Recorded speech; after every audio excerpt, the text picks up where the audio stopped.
Santa Rosa, Laguna. Yung mga nakatakip po na blusak na yan, yan po yung mga heavy equipment din, yan po yung mga makina. So yan guys, maraming pako, loader, may mga dineliver dito.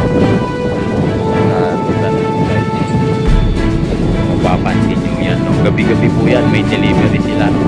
Meron mga ina-assemble.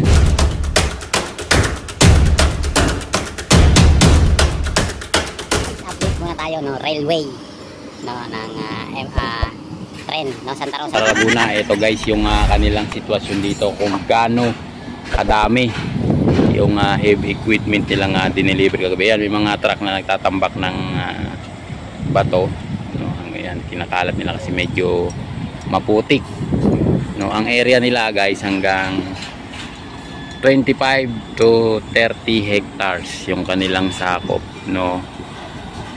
At mula Sukat hanggang Santa Rosa, Laguna yung kanilang area na nasakop para kumpunihin o ayusin yung mga linya ng tren natin, no. Kaya ganun kaluwang din yung kanilang stockpile dito sa Maya, Santa Rosa, Laguna guys. Kung mapapansin nyo, yan, hanggang doon puro heavy equipment yan guys. For this, ano yan, for kada station, no, may lalagyan nila yan ng mga heavy equipment. Kaya dito yung kanilang stock area sa lugar na to yung nakuha nila.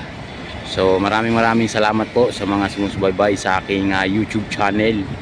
Ayan, at maraming salamat po at advance Merry Christmas and a Happy New Year po sa inyo. Kanya-kanya silang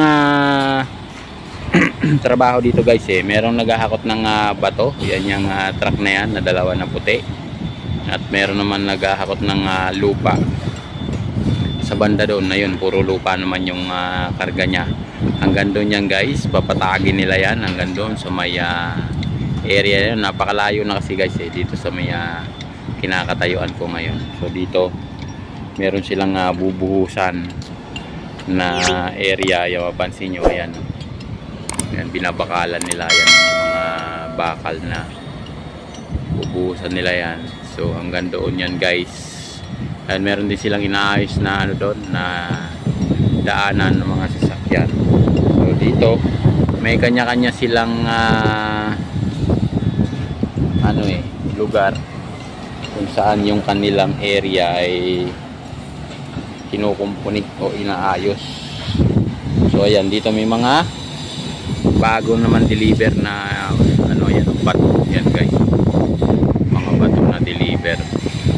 So hanggang dun sa lugar na yun, ayan, mapansin nyo yan, ang dami nilang activity dito guys.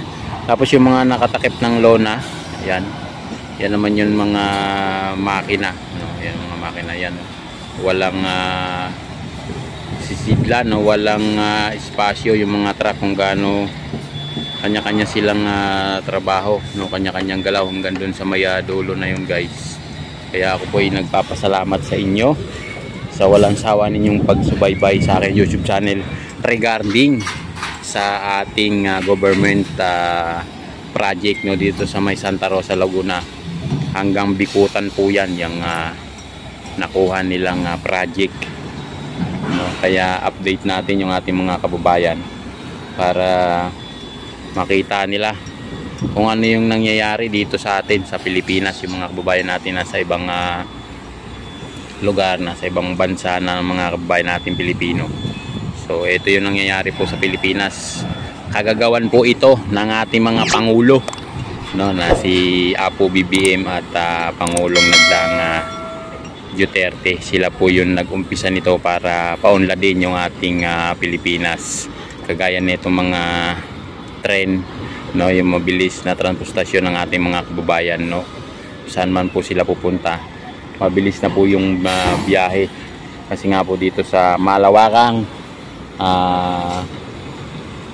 paggawa ng mga tren, no, kasi nga po yung iba noon mga nagdaang pangulo ay natingga yung mga ganitong project, no, nasa kumbaga nasa isang tabi lang yung mga ganitong project, no, hindi natin alam kung bakit, no. Samantalang kaya naman kung tutusin, kaya naman natin na gumawa ng mga ganitong project sa Pilipinas, no.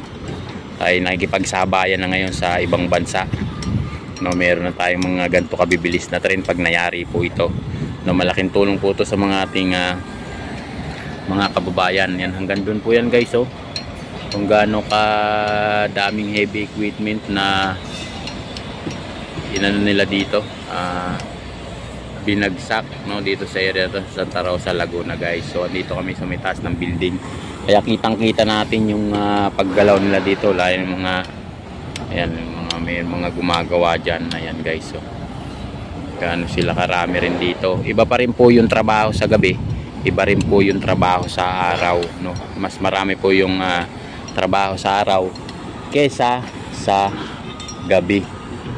So yan po yung kanilang area dito guys. So dito tayo sa bandang dulo, no? Tingnan natin, dito tayo sa may building namin guys.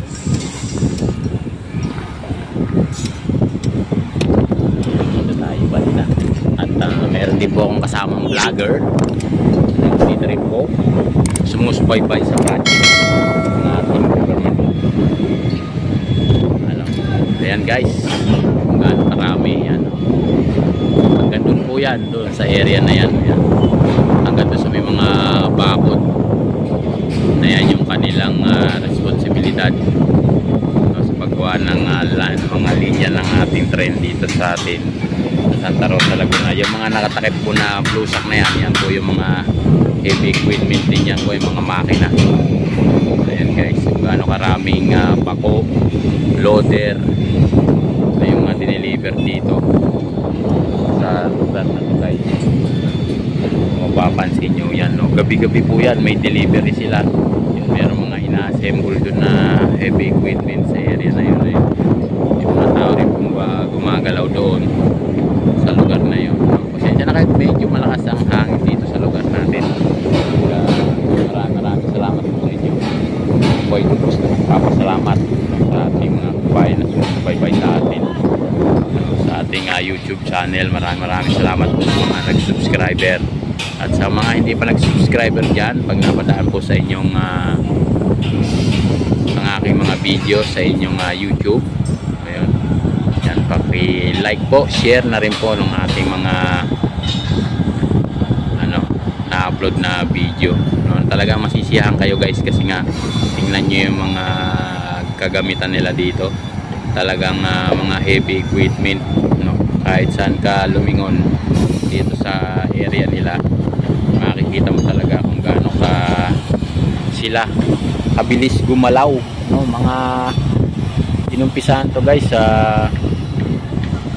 wala pa tong mag-5 buwan pa lang to nung inumpisahan to guys, kasi inuna nga nila yung opisina doon sa may malapit sa may expressway. Yun na yung kulay blue na yan na bubong guys, yung mahaba na yan, yan po ay opisina nila ng Hyundai, yung nakakuha ng project dito sa atin.